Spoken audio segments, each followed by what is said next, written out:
back di Besti Edition. Apa kabar nih semuanya? Dan buat Besti semua yang lagi nonton di rumah nih mungkin sambil ngapain bisa komen kali di bawah. Lagi ngapain hari ini atau lagi keadaannya lagi kayak gimana? Kali aja bisa sharing-sharing sama besti-besti yang lain. Dan aku mau pesan buat kalian semua buat selalu jaga kesehatan karena sekarang nih kan walaupun Covid udah mulai menurun bukan berarti kita sepelein hal kesehatan dan ternyata kan penyakit itu bukan Covid doang. Jadi ada baiknya kita bawa habit yang kemarin itu ke keseharian kita sekarang gitu. Jadiin itu jadi lifestyle, jadi hidup lebih sehat gitu. Dan gak bosan-bosan nih aku mau ngingetin kalian semua buat besti semua yang belum subscribe langsung aja di subscribe sekarang juga. Dan jangan lupa follow semua sosmed Bun Lifetainment. Dan hari ini di Besti Edition kita bakal bahas soal health is the most perfect beauty. By the way kalian setuju nggak? Coba besti-besti semua bisa komentar cepetan sekarang juga ketik. Setuju nggak kalau kesehatan itu adalah the perfect kecantikan gitu, kecantikan yang hakiki gitu kali ya maksudnya ya. Jadi hari ini pas banget kita mau ngobrol sama besti-besti aku. Jadi ini yang satu memang ada di dunia kesehatan, yang satu lagi dunia kecantikan. Jadi perfect beauty. Health is the perfect beauty. Pas banget hari ini kita kedatangan seorang makeup artist, ada Cici Marlene Hariman dan ada Dokter Cici Feni Nugraha. Hai Besti. Hai Besti. Dua-duanya ini cici-cici aku ya. Hits yang satu makeup artist, yang satu dokter gizi. Apa kabar? Baik. Cici hari ini? Sehat, baik. Gimana Cici jadi MUA kondang Indonesia? Gimana apanya nih, Bu Gigi? Ya enggak, gimana rasanya gitu. Emang pernah bermimpi nggak sekarang akhirnya jadi makeup artist gitu? Nggak ngantri banyak. Enggak lah, nggak pernah ada yang kepikir sampai ke sini. Pokoknya selalu jalanin aja pakai hati gitu. Oh, bijaksana ya. Kan banyak banget. Jadi katanya nih Cimaren ini sampai bisa bikin tanggal nikahan selebriti mundur nih, kita lihat nih. Vidi Aldiano dan Sheila Dara tak pilih tanggal cantik saat nikah, ini alasannya. Jadi aku tuh pengen banget di makeup sama Kak Marlene. Terus tanya schedule-nya yang kosong tanggal 15. Jadi kita tentukan tanggal 15 menjadi tanggal pernikahan kami. Memang benar tuh Ci? Ya jadi kan dia minta 1 hari yang kosong. Nah kan susah ya nyari 1 hari yang kosong, jadinya ya udah ditentukannya 15 Januari. Itu tuh emang hari apa waktu itu? Sabtu. Dia bilang weekend apa yang kosong seharian, tapi kan susah banget Gi nyari yang jadi emang waktu itu seharian gitu. Jadi makeupnya dari pagi. Jadi dia makeup 3 kali gitu. Hah, makeup 3 kali? Ya. Cici tuh paling banyak makeup sehari berapa orang? Makeupin orang berapa kali sehari? Sehari paling banyak 3 wedding. Sehari. Sekarang, kalau zaman dulu gitu awal-awal dulu pernah sehari 10 orang. Tapi itu kan jadi sebenarnya kalau makeup itu jam terbang juga ya nggak sih? Jadi semakin kita banyak ketemu orang, makeupin orang, jadi lebih tahu seluk-beluknya gitu. Tapi sebenarnya dulu tuh emang sekolah makeup atau memang cita-citanya jadi makeup artist atau tiba-tiba memang ya udah bisa aja sendiri gitu? Dulu emang disuruh sama oma aku buat belajar makeup karena kan dulu aku agak susah diatur tuh ya, jadi dibilang kayak... Sekolahnya apa tapi dulu? Mata tilar. Oh nggak, maksudnya sekolahnya? Tadinya aku sempet ini LSPR, terus sampai di tengah jalan kok kayak agak salah jurusan gitu ya. Itu banyak terjadi di ibu kota? Nah, jadi diomelin apa segala macam, terus oma bilang udah deh kamu belajar makeup aja deh. Terus kan aku bilang kan, ih gue kan nggak bisa gambar, bayangan gue tuh pas gambar tuh cuma yang gambar tuh lagi yang gunung, di tengah matahari gitu doang. Terus habis gitu kata oma, udah deh sekali-sekali dengerin oma gitu. Yaudah deh akhirnya kita dengerin orang tua ya. Ya ternyata bener. Menyenangkan sekali sekolah makeup itu. Iya ya, ketemu orang setiap hari, makeupin orang setiap hari. Tapi kalau boleh milih ya, Cici lebih suka makeupin wedding atau makeupin hari-hari biasa? Wedding. Kenapa? Apa ya, kan itu hari spesialnya orang, jadi kayak demen aja ngeliat orang cantik di hari spesialnya, lebih memorable gitu ya jadinya. Terus preparationnya tuh menyenangkan. Jadi nggak suka makeupin aku? Kan kalau ibu iklan. Oh iya.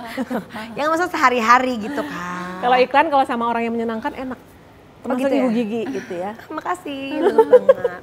Nah ini kita kedatangan juga Dokter Feni. Mungkin banyak juga yang penasaran atau yang pengen kenalan sama Dokter Feni. Dokter Feni ini dokter spesialis gizi yang klinik pasiennya juga ngantrinya banyak banget. Ya nggak sih? Bener nggak sih dok? Itu apa?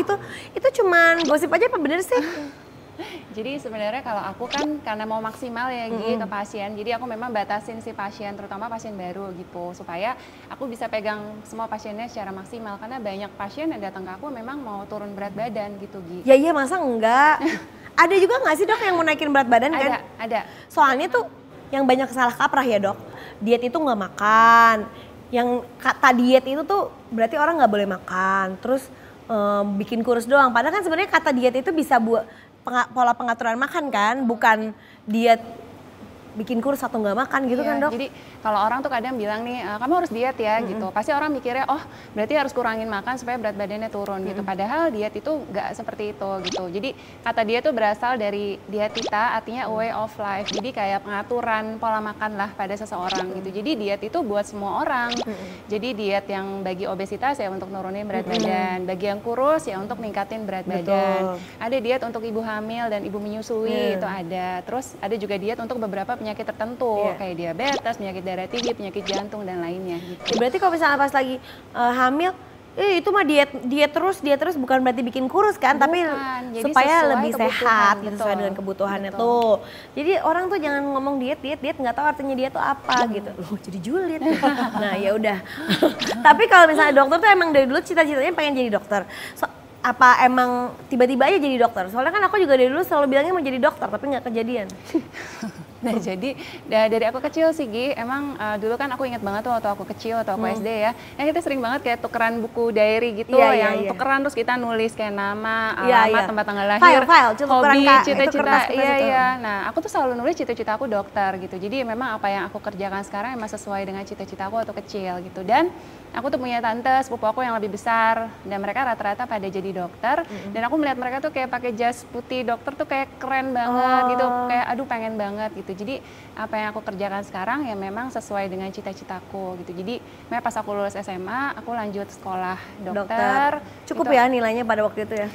Enggak kan ada orang banyak yang pengen jadi dokter tapi kepentok nilainya. Aku juga tadi pengen jadi dokter. Ya kan? Coba komen di bawah siapa yang pengen jadi dokter tapi nilainya kepentok gitu. Iya, jadi aku sempat ikut ini sih Gi, yang UMPTN dulu mungkin ya, pada zamanku. Jadi ujian masuk perguruan tinggi negeri gitu. Aku keterima di Universitas Padjadjaran Bandung. Lulus tahun 2009, terus udah gitu aku lanjut lagi sekolah S2 Mars, Hospital Management di UI, terus lanjut lagi S2 Magister Gizi di UI, sama lanjut lagi dokter spesialis gizi kayak sekarang. Pinter ya? Ini ya emang rajin sekolah ya, rajin sekolah ya. Iya ya. Gitu. Tapi emang seru banget, jadi kalau sama Dokter Feni sama Cici Marlin tuh sering banget ketemu sampai akhirnya ya udah jadinya kegiatan sehari-hari. Karena aku tuh sebetulnya kebetulan orangnya tuh suka mager gitu. Jadi kalau misalnya yang sering ketemu itu jadi akhirnya ngajakinnya yang sering ketemu gitu orangnya. Iya nggak sih dok? Iya betul. Iya kan? Karena intens, soalnya kan Gigi ya mau diet sama Ci Marlin. Jadi ya karena intens ketemu ya jadi sering ngobrol. Sering ngobrol, iya benar. Tapi mungkin dokter sama Ci Marlin first impressionnya satu sama lain gimana? Ke siapa Gigi? Salah satu lah sama lain. Kita berdua. Aku udah tahu lah. Kalau dokter tuh kayak halus. Iya. Kayak halus sih. Iya ternyata halus. Gitu tapi kan. kalau salah tempeleng dikit kemarin. Ya jadi aku tuh termasuk sebenarnya Gia, aku tuh termasuk dokter yang cukup galak lah untuk ke pasien gitu, terutama. Oh iya. Iya dong. Aku lebih galak kan. Jadi aku tuh kalau pasien kontrol, terus yang mau turun berat badan ternyata beratnya nggak turun, aku tuh cukup galak gitu. Pasti aku omelin, sampai pasien tuh banyak yang takut gitu ketemu aku. Ada yang nangis? Ada yang sampai nangis ada, karena aku omelin. Tapi nih khusus, ini dua bestie Gigi sama Ci Marlin karena udah jadi teman. Terus kadang tuh kalau aku galak, aku mau ngomel, terutama kalau mereka bandel dietnya, susah malah akunya diceramahin, betul? Iya. Gitu. Jadi aku diceramain dokter jangan galak-galak gitu. Jadi ya susah. Tapi untungnya sih mereka sekarang lagi semangat banget buat diet. Terutama kita olahraga bareng-bareng gitu kan. Sekali. Jadi kalau olahraga boleh makan banyak kan dok? Ya nggak juga kayak gitu sih Ci. Nah ini contoh ini kayak gini nih. Nggak boleh juga ya Ci ya. Ya tapi kan semuanya sebenarnya akhirnya tuh memang terlihat nggak sih dok kalau misalnya kita mau diet ke dokter manapun, pakai cara apapun, tapi diri sendirinya nggak bisa kontrol, ya nggak akan bisa juga sesuai dengan target. Ya target apapun ya, ada yang target kurus, ada yang target gendut, ada yang target sehat, ada yang target kolesterolnya turun. Tapi kalau misalnya memang bukan karena diri kita sendiri, kita nggak bisa ngandelin orang lain, bener nggak dok? Betul. Intinya itu kuncinya ya harus komitmen sama disiplin sih. Nah, sama seperti ada Clarissa Putri yang katanya udah nurunin berat 50 kg dalam setahun. Nih, kita lihat nih. Gila hebatnya.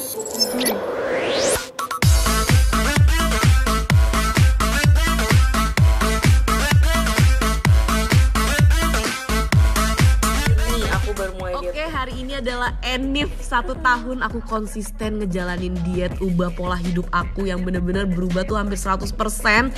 Kalian bisa lihat sendiri ada video-video awal aku mulai diet, terus juga sebenarnya ini nggak gampang sama sekali, banyak banget masa-masa aku kayak mau nyerah, tapi aku tuh mikir kayak kalau gue nyerah kayak sayang banget nggak sih gitu, udah setengah jalan, dan kapan gue ngeliat hasil ini nyata kalau gue tuh nyerah terus. Makanya gue tuh selalu nanamin di otak gue kalau gue bisa, dan ternyata gue bisa. Jujur dari diet ini tuh bener-bener ngubah gue banget, bukan cuma dari fisik tapi juga dari mental. Gue bener-bener jauh lebih happy, lebih ngehargain diri gue, pengen hidup lebih sehat, dan gue bersyukur banget dikelilingin orang-orang yang sayang sama gue, dan gue makasih sama diri gue yang udah berjuang sejauh ini. Gue yakin banget kalau kalian punya niat dan usaha, kalian juga pasti bisa. Wow banget, banget ya nggak sih dok? Ya, hebat. Jadi si Clarissa Putri ini salah satu pasienku yang luar biasa deh. Dia komitnya nggak hanya setengah-setengah. Karena kalau yang aku perhatikan pasien tuh kalau mulai diet, biasa mereka semangat diet paling rata-rata tuh 2 bulan, 3 bulan gitu. Tapi aku maksimal sebulan sih biasanya. Iya, aku tahu itu Gi. Dia gitu bandel. Nah si Clarissa Putri ini hingga sekarang udah lebih dari setahun tetap konsisten gitu, dan bahkan sekarang dia pengen banget goalnya itu tercapai ke berat badan idealnya dia gitu. Gila. Wow, keren banget ya, bisa jadi inspirasi ya, apapun goals dalam hidup kalian tuh sebenarnya kalian bisa asal punya kemauan dan konsisten sama diri sendiri. Jadi kita nggak bisa ngandelin orang. Kayaknya dokternya deh, atau mungkin gara-gara temen gue. Sebenarnya kan semuanya kuncinya tuh di diri kita sendiri nggak sih, bener nggak sih dok? Jadi kunci diet itu sebenarnya apa dok? Jadi kunci diet supaya sukses dan berhasil seperti tadi Clarissa Putri, yang pertama pasti harus komitmen, yang kedua disiplin, terus mungkin harus ada sesuatu yang memotivasi kita diri sendiri supaya semangat nih dietnya. Aku biasa kalau ke pasien tuh suka tanyakan ada tujuan atau goal apa enggak yang pengen dicapai, baik itu jangan dalam waktu dekat maupun nanti untuk jangka panjangnya apa gitu. Kalau waktu dekat aku selalu tanya, ada acara kah? Ada biasa pasien tuh mau kurus kalau ada acara, mau wedding dan segala macam gitu, pengen ada target gitu. Biasanya itu jadi penyemangat untuk diet. Nah lalu jangka panjang, nah ini sering banget pasien datang ke aku, terutama kalau obesitas. Itu biasa suka ada penyakitnya Gi, jadi ada fatty liver, ada kolesterol tinggi, terus ada asam urat, ada diabetes, ada penyakit darah tinggi. Nah biasanya aku itu jadi kayak memotivasi pasien, yuk kita diet, kita turun berat badan supaya makin sehat gitu loh. Nah biasanya sih kalau hatinya pasien kayak udah klik dapet gitu, iya deh gue kayak gini tuh karena gue kegemukan gitu. Nah biasanya mereka tuh semangat banget buat diet. Jadi tujuannya tuh yang pertama sehat pasti, terus bonusnya ya dapat langsing. Dan juga mungkin yang terakhir yang penting orang diet itu harus tahu apa makanan-makanan yang boleh, yang tidak boleh, apa yang sehat, apa yang tidak sehat. Seperti yang aku juga jelasin waktu pertama, biasa kalau pasien baru gitu, ketika mereka ngerti dan paham makanan apa yang boleh, mereka tuh lebih gampang gitu buat ngejalanin gitu. Bener-bener dong. Kalau aku sih, aku tambahin dikit kali ya, yang aku rasain juga tuh kalau dia tuh kita tuh harus cari orang-orang di sekitar kita yang bisa bareng gitu untuk memulai hidup sehat gitu. Karena kadang-kadang tuh kalau kita diet atau mencoba hidup lebih sehat gitu, kalau misalnya di samping kanan kirinya makannya juga sembarangan, jadinya keikutan. Tapi kalau misalnya kita ngajakin orang lebih banyak tuh biasanya tuh jadi lebih semangat, bener nggak? Betul. Tapi salah satu sebenarnya Cimaran ini salah satu yang punya journey yang cukup drastis juga ya nggak sih Ci? Iya, dari 70 kilo. Lihatin dong fotonya Ci. Handphone di sana. Cici tuh juga lumayan ya, dari berapa kilo Ci? Dari 77 kilo ke 55 ya. 55. Berarti 20 kiloan lebih dong? Iya. 22 kilo ya. Tapi kan emang nggak dalam waktu sebentar kan? Setahun ya dok ya? Setahunan ada ya. Tuh habis itu naik tapi dipantau terus. Ya nggak dok? Ya, tapi kan yang paling penting itu kan kita tahu ya dok ya, bener nggak sih? Kayak yang nggak mungkin juga, nggak boleh juga, nggak baik juga kalau misalnya terlalu drastis sebenarnya nggak dok. Jadi sebenarnya tuh kisarannya tuh ya aku nggak bisa bilang berapa kilonya, cuman berapa persen dalam sebulan itu, berapa persen sih kita bisa turun berat badan? Nah jadi kalau yang ideal sebenarnya yang sehat ya, penurunan itu dalam waktu 1 minggu itu kurang lebih setengah sampai 1 kilo. Jadi 1 bulan itu berapa kurang pun, lebih bukan 2 persenan? 2-4, iya. Jadi biasanya paling cepat itu di minggu-minggu pertama, nanti berikutnya minggu kedua dan selanjutnya gitu mungkin sekitar 0,5-1 kilo lah per minggu. Karena biasanya kalau orang yang turun terlalu drastis itu biasanya kan orang yang melakukan dietnya yang nggak sehat tuh, kayak ngurangin makannya banyak banget. Nah biasanya by the end setelah beratnya udah turun, biasanya cepet banget naiknya atau yo-yo diet gitu. Tuh makanya jangan kalau misalnya pengen apapun itu ya gitu. Sebenarnya itu sebenarnya bisa diterapkan juga dalam goals dalam kehidupan gitu ya nggak sih dok? Betul. Semuanya itu kan harus ada prosesnya. Ada Biasanya kalau misalnya tidak berproses itu gampang gitu buat naik turun gitu. Jadi sama kayak kita misalnya mau kurus jangan langsung brut gitu. Mungkin jangan-jangan sebenarnya yang turun cuman airnya doang, kadar airnya doang. Dan begitu atau kita otot atau ototnya turun. Jadi begitu kita begitu kita stop diet langsung naik lagi ke berat badan yang sebelumnya gitu. Nah kalau berat badan ideal itu sebenarnya gimana sih cara ngitungnya gitu? Atau sebenarnya apakah setiap kategori idealnya itu beda-beda gitu loh? Nah, jadi kalau berat badan ideal tuh ada perhitungannya, Gi. Jadi kalau catat. Jadi kita cukup perlu tahu tinggi badan. Tuh, catat. Jadi dari tinggi badan kalau usianya kurang sama dengan 40 tahun, dikurangin 100. Jadi contoh, kurangin 100 lalu kurangin 10% dikali tinggi badan kurang 100. Contoh ya, misalnya tinggi badannya 160, usianya bisa masih di bawah 40 nih, contohnya Cimarlen gitu. Jadi 160 dikurang 160, dikurang 10% kali 60. Jadi dikurang 6 jadi 54 gitu. Oh masih kelebihan. Itu berat badan ideal? Itu berat badan ideal. Nah tapi tetap balik lagi sebenarnya yang lebih pasti kita harus tahu komposisi tubuh masing-masing orang. Jadi ada pemeriksaan body composition. Benar. Jadi ternyata aku sering banget nemu beberapa pasien beratnya sudah ideal tapi ternyata fatnya masih tinggi tapi ototnya sangat rendah gitu. Itu juga harus dilihat. Nah jadi komposisi tubuh tiap orang itu berbeda. Betul. Perempuan dan laki-laki beda gitu. Dimana kalau perempuan lebih cenderung tipenya tuh pear. Jadi pear itu pear ke bawah atau pear ke atas. Aku pear ke atas. Iya, kita pear ke bawah ya. Iya, kita pear ke bawah. Pear ke bawah. Nah, bedanya sama laki-laki, kalau laki-laki tuh beratnya naik tipenya apple. Jadi apel. Jadi gedenya tuh di area perut. Nah, justru lemak di perut itu lemak yang lebih berbahaya, Gi. Jadi dia adalah lemak visceral yang justru ketika berlebihan dia meningkatkan resiko penyakit. Itu namanya obesitas sentral gitu. Jadi harus dilihat juga nih kelebihan lemaknya lemak yang apa gitu. Terus, gak hanya itu kita juga harus tahu nih, kan kadang Gigi juga sama Cimarlen suka nanya, dok aku obesitas gaya aku kelebihan gak? Nah itu dilihatnya dari status gizi dari indeks massa tubuh gitu. Jadi BMI. Nah BMI, Body Mass Index. Jadi untuk menghitung BMI sendiri cuman cukup tahu berat badan dan tinggi badan. Nah caranya berat badan dalam kilogram dibagi tinggi badan dalam meter dikuadratkan. Jadi contoh. Ada hasilnya. Contoh nih misalnya Cici beratnya 56. Tingginya berapa Ci? 162. 162.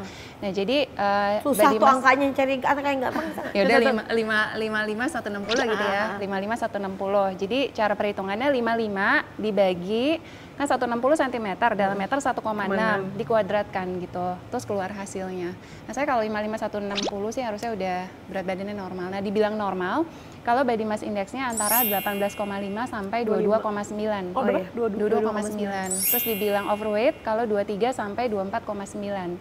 Dibilang obesitas kalau lebih sama dengan 25 gitu. Coba dihitung guys, tapi benar balik lagi karena aku lagi mulai weight training untuk strength training, jadinya buat nambahin massa otot gitu kan dok. Jadi emang bener nggak sih kalau misalnya kita lagi latihan banyak olahraga kayak gitu, jadi emang berat badannya jadi naik gitu?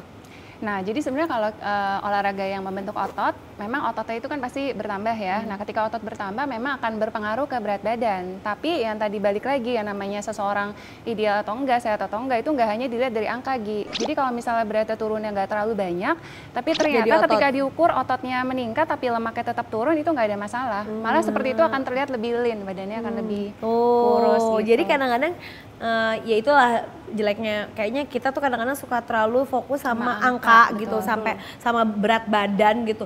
berat badan lo berapa gitu. Karena mungkin misalnya ya 50 kilogramnya dokter sama 50 gramnya Cici bisa aja bentuknya beda. Padahal tinggi sama berat badannya sama, tapi kok size bajunya beda, lingkarnya beda gitu. Karena memang komposisi orang berbeda-beda dan juga kayak dalemannya tuh beda ya, berarti berapa fatnya berapa, kayak ototnya berapa. Jadi kadang-kadang tuh kalau orang lo pakai celananya size-nya berapa, soalnya berat badan kita sama gitu, itu nggak bisa disamain kayak gitu ya dok. Tuh. Nah terus dok, kalau aku kan punya asam lambung, ya semua orang punya asam lambung ya by the way. Kalau nggak punya asam lambung gimana mau hidup ya?